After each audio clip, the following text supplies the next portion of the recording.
Olá, a graça e a paz do Senhor Jesus seja sobre a sua vida. Desejo a você uma excelente sexta-feira. A semana passou, né? Como passou rápido, mas estamos aqui para mais uma meditação do Senhor. Estamos caminhando, né, para o final. Então, hoje nós vamos ler Provérbios 30. Ele tem, se eu não me engano, 33 versículos. Vamos ler hoje até o 17, né? Então, segunda a gente termina Provérbios 30 e terça e quarta nós devemos estar encerrando o livro de Provérbios para quinta e sexta, né, entrarmos no livro de Eclesiastes. Então, que Deus te abençoe, né? Você que tem participado dessa jornada. Eu creio que alguns conceitos estão sendo colocados dentro de você, né? Às vezes você não percebe a simplicidade da palavra, mas o que importa é ela entrar dentro de você, ela começar a germinar e criar raízes, tá? E E à medida que você vai buscando a Deus e Deus vai te dando entendimento, então você vai crescendo, você vai frutificando, né? Vai colhendo a 100, a 60, a 30 por um, conforme o Senhor Jesus nos explanou na parábola do semeador. Então, que Deus te abençoe, Deus te prospere e você cresça cada dia no conhecimento, no entendimento da palavra de Deus. Amém? Vamos orar, vamos render graças ao nosso Deus. Pai, a ti rendemos graça, louvores. Bendito seja o teu nome. Só o Senhor é Deus e não há outro Deus além de ti. Digno de ser louvado, exaltado, magnificado. Te louvamos e te exaltamos. O Senhor nos abençoou e nos guardou na segunda, na terça, na quarta, na quinta, nessa sexta.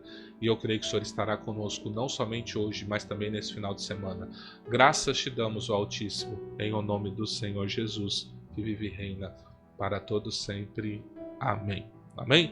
Vamos então ler a palavra de Deus, né? Hoje temos bastante versículos para meditar no nome do Senhor Jesus. Diz assim: São essas as palavras solenes de Agur, filho de Jaque. Deus não está comigo, Deus não está comigo, estou desamparado. Sou mais animal do que gente, não tenho a inteligência que um ser humano deve ter. Nunca aprendi a ser sábio e não conheço Deus Santo. Quem já sabe tudo a respeito do céu? Quem já pegou o vento com as mãos? Quem já embrulhou água num pano? Quem já marcou os limites da terra? Você sabe quem é ele e quem é o filho dele? Olha a pergunta: quem é o filho de Deus? Olha que sensacional isso aqui. Tudo que a Bíblia diz é verdade. Ele é como um escudo para todos os que procuram a sua proteção. Nunca declare que Deus disse alguma coisa que de fato ele não disse. Se você fizer isso, ele o corrigirá e mostrará que você é mentiroso. Então vamos lá, vamos analisar esse primeiro grupo, né? Ele ainda continua falando um pouco aqui, mas vamos dar essa pequena pausa, né? E ele vai fazer uma declaração, porque ele está com uma consciência. O pecado, ele faz separação. Eles ainda não tinham o sacrifício de Jesus. Eles não tinham a habitação do Espírito Santo como nós temos hoje. A igreja, ela é privilegiada. Eles não tinham nada disso. Você pensa, se eles que não tinham isso recebiam esse nível de inspiração, imagina eu e você, que temos aliança com Deus pelo sangue do Cordeiro, somos lavados e redimidos por causa da nossa fé no nome dele, nós temos acesso ao Pai.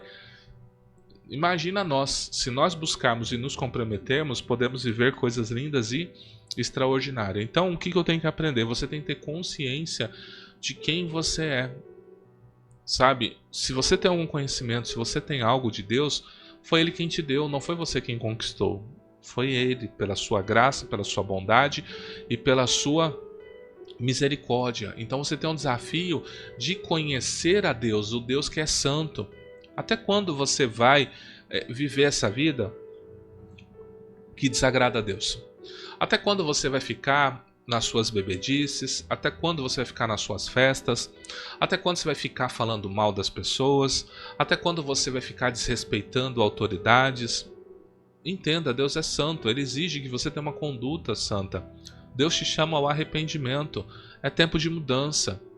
Nós estamos falando sobre arrependimento de obras mortas nas quartas-feiras.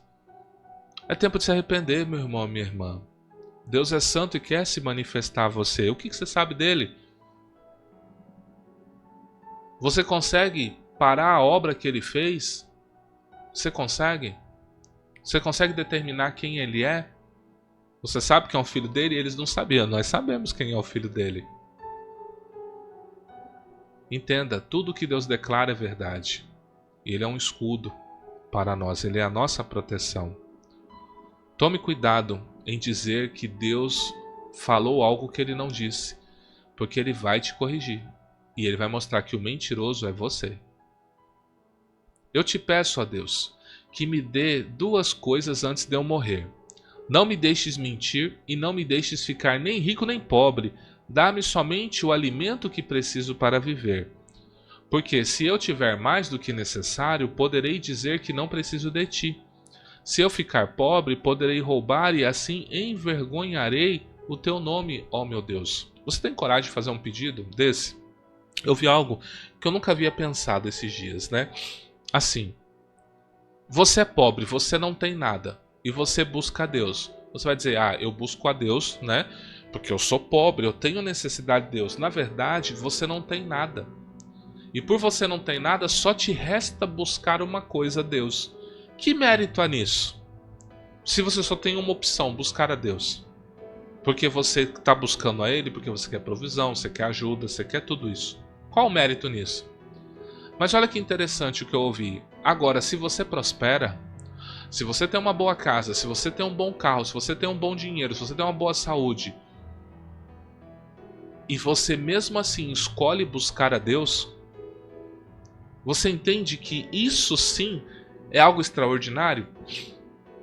Por quê? Porque você está cercado de boas coisas, coisas que podem te atrair para longe de Deus, e mesmo assim você escolheu servir a Deus?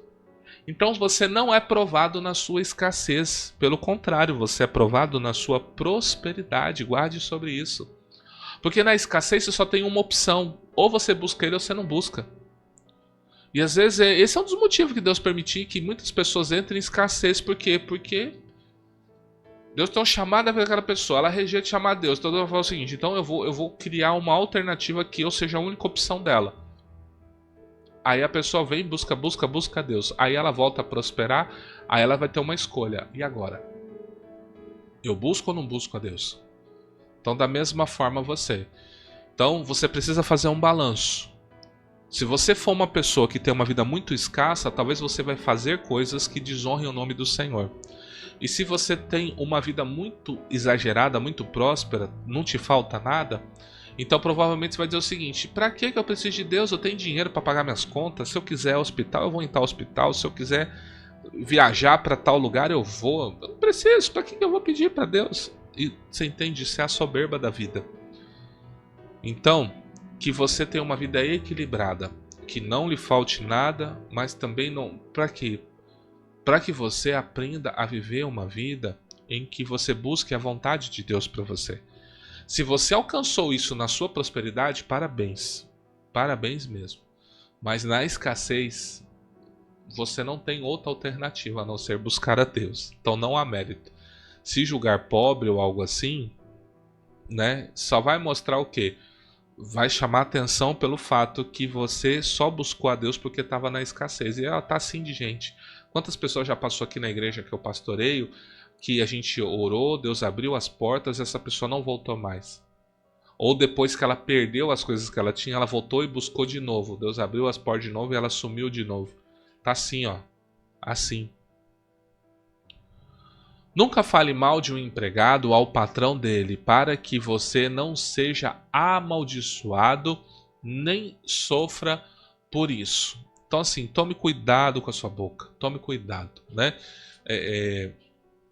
Entenda, quando você é causador de intriga, você tem que assumir as consequências, então vigie com isso. Você pode estar falando uma grande verdade, mas você está pronto para arcar com as consequências? Se não, boquinha fechada, tá? Há pessoas que amaldiçoam o próprio pai e são ingratas com a própria mãe. Existem pessoas assim, mas elas vão colher o fruto delas. Se vão. Porque o que diz o primeiro mandamento com promessa? Honra teu pai e tua mãe, para que se prolonguem os seus dias nessa terra. Aí o cara vem para a igreja, a mulher vem para a igreja, pensando, não preciso mais honrar meu pai e minha mãe. Vai pensando, vai nessa aí para você ver. Há pessoas que pensam que são puras, mas a sua sujeira ainda não foi lavada, né? É a famosa pessoa que vive uma vida, jogou a sujeira para debaixo do tapete. Ela pensa que talvez por ela receber algum favor de Deus, que Deus a aprova. É como muitos pregadores que estão no altar, que vivem uma vida de pecado e iniquidade. Se drogam, se prostituem, né? Saqueiam o altar de Deus, né? A igreja, para ter o movimento, às vezes se sujeita a essas coisas. Então são pessoas que pensam assim: não, Deus aprova a minha conduta, mas está falando que elas ainda não foram lavadas, elas ainda não foram redimidas. Só porque uma unçãozinha se apegou a elas, elas pensam que elas podem fazer o que elas querem. Não, precisa ser lavada e redimida pelo Senhor. Há pessoas que são tão orgulhosas que olham os outros com desprezo. O olhar revela muita coisa. Tem alguém que te olha com desprezo? Só porque às vezes você não tem a condição que ela tem, você não mora na casa que ela mora, ou você não ganha o que ela ganha e ela te olha com desprezo? Ela é o quê? Ela é muito orgulhosa. O provérbio está me ensinando isso. Às vezes paga de uma simplicidade, mas é orgulhosa porque despreza pessoas. Né? E quando encontra uma pessoa de posição inferior, trata como se fosse um empregado. Ô, vai ali, faz isso pra mim, vai ali, entendeu? Trata como se fosse um empregado. Não pede com aquela educação, pede com aquele orgulho, né? Então você identifica um orgulhoso pelo jeito que ele te olha e pelo jeito que ele fala com você, tá? Há pessoas que ganham a vida explorando sem dó e nem piedade os pobres e os necessitados, né? A sanguessuga tem 2 filhas, as 2 se chamam Me Dá, Me Dá. Há 4 coisas que nunca estão satisfeitas: o mundo dos mortos, a mulher sem filhos, a terra seca que precisa sempre de chuva e o fogo de um incêndio. Então entenda uma coisa: existem pessoas que o prazer dela é explorar pessoas de menor conhecimento, menor poder aquisitivo. É o prazer delas e elas vivem disso, dando golpes, né? Eu mesmo, se não tiver na minha agenda telefônica, eu não atendo. Não atendo. Você entende? Eu não esqueço uma vez que a pessoa ficaram o dia inteiro tentando clonar meu WhatsApp. Depois desse dia eu não atendo. Então assim, pra falar comigo tem que me chamar no Zap. Você entende? Se não tá na minha agenda, tem que me chamar, se identificar. Por quê? Porque tá cheio de pessoa que quer dar golpe na gente, que quer explorar. Pega um sim seu, pega algo. Hoje tem inteligência artificial, hoje as pessoas são perigosíssimas. Eu sou assim, gente. Esse é o meu jeito, tá? Às vezes a pessoa fala assim: ah, você é meio ruim pra atender, não sei o quê. Eu vou falar: primeiro eu tenho, né? Eu não vivo somente aqui da obra, eu tenho meu trabalho. Nem sempre no meu trabalho eu posso atender. Quem convive comigo sabe, eu dou um jeito de responder. E se eu não posso atender, eu aciono minha esposa e peço: atenda essa pessoa. Você entende? Mas quando é alguém que eu não conheço, nem perco meu tempo, justamente para evitar cair num golpe, ter problemas aí, ter que perder meus dias aí resolvendo problemas, né? E ele vai falar: essas pessoas que exploram, vai dizer o quê? A sanguessuga tem 2 filhas. Pessoas sanguessuga é o quê? Me dá, me dá. Elas não estão satisfeitas.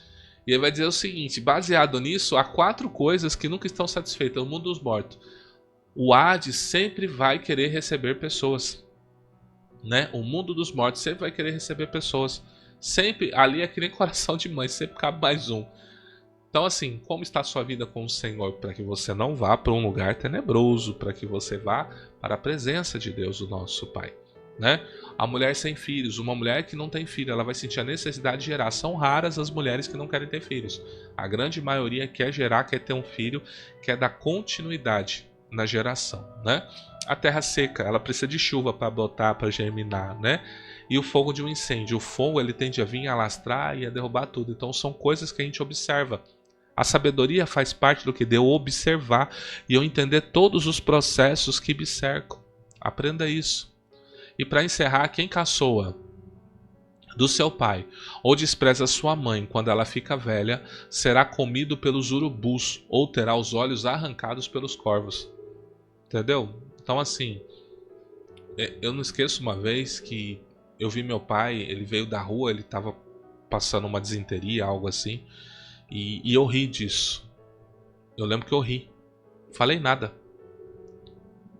eu só ri, entendeu? Eu achei engraçado. Pra que eu fiz isso? Eu acho que eu fiquei uns 5 anos desregulado. 5 anos. Você entende? E quem despreza sua mãe na velhice, ou seja, não vai ter uma morte boa, vai ter uma morte vergonhosa. Então, assim, os princípios de Deus, eles são muito simples. O casado, o homem, cuida da sua mulher, mulher, né? Tipo, ama a sua mulher, cuida dela. Mulher, olha, qual o problema se sujeitar ao seu marido? Sujeita a ele. Ah, mas meu marido é difícil. Você tem um governo no lar, mas respeite a autoridade que Deus colocou. Casou, não casou? Aguente as consequências. Entendeu? Então, assim, filhos, honra pai e mãe. Pais, não provoca os filhos a ira. Então, os mandamentos são tão simples. É tudo tão simples, né? Tem pessoas que deixam de ter um momento com a família para ficar fazendo muitas atividades de igreja. E a família às vezes está ruim, não está sendo destruída. Então a gente tem que pensar. Você entende? Já os filhos já estão criados, já não tem mais o que fazer. Então agora você pode se dedicar um pouco mais à obra. Mas enquanto eles estão na formação, eles dependem muito do que você vai ensinar. Porque qual que é a ordem? Pai, ensina o filho no caminho que deve andar.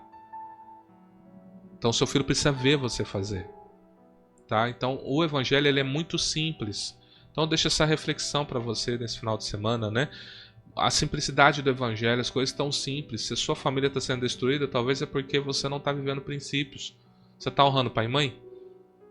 Você que é casado, homem, você está amando a sua mulher, você está cuidando, você está provendo ela sentimentalmente, provendo ela financeiramente, provendo ela espiritualmente. Você, mulher, está sujeitando ao seu marido como ao Senhor? Às vezes você fica aí querendo ser o marido, você quer ser o homem da casa, Deus não te deu essa incumbência. A gente já falou aqui de mulher rixosa, né? Mulher que fica perturbando o marido é como goteira. Imagina você dormir com goteira, você não consegue dormir. Não tem paz. Tem que dar paz também. Jesus brincando aqui no altar, né? Quantas vezes a mulher chega em casa e o Senhor Jesus, na hora que chega, né? Ele começa a interceder pelo marido, né? Ao pai, né? Porque a mulher é difícil. Porque irmão, se você é difícil, peça para Deus. Fala, Deus, eu quero frutificar no Espírito Santo, eu quero ser cheia para frutificar, para ser uma bênção na vida do meu marido. Eu não quero ser conhecido como mulher rixosa, eu quero ser conhecido como uma mulher virtuosa. Daqui uns dias a gente já vai estar, semana que vem a gente vai estar falando da mulher virtuosa aqui. Então você, mulher, fica atenta, deixa Deus trabalhar, usar você. A mulher sábia edifica o seu lar, a tola ela mesma derruba. Então peça sabedoria a Deus para edificar o seu lar e ser uma bênção com seu marido, com seus filhos, para que todos olhem e elogiem você e saibam que na sua casa existe um Deus e esse Deus manifesta dando graça e sabedoria para vocês, tá? Então vivamos a simplicidade do Evangelho, amém? Vamos orar, vamos agradecer ao nosso Deus no nome do Senhor Jesus. Pai, no nome do Senhor Jesus, rendo graças a Ti, obrigado, Senhor, por mais essa reflexão. Que o Senhor nos dê sabedoria e graça, nos faça crescer na Tua presença. Abençoe esse meu irmão, essa minha irmã, abençoe essa sexta, abençoe, Pai, o sábado, domingo, guarda a ida, guarda a estadia, guarda a volta deles, cubra-os com suas ricas bênçãos, Pai. Muito obrigado.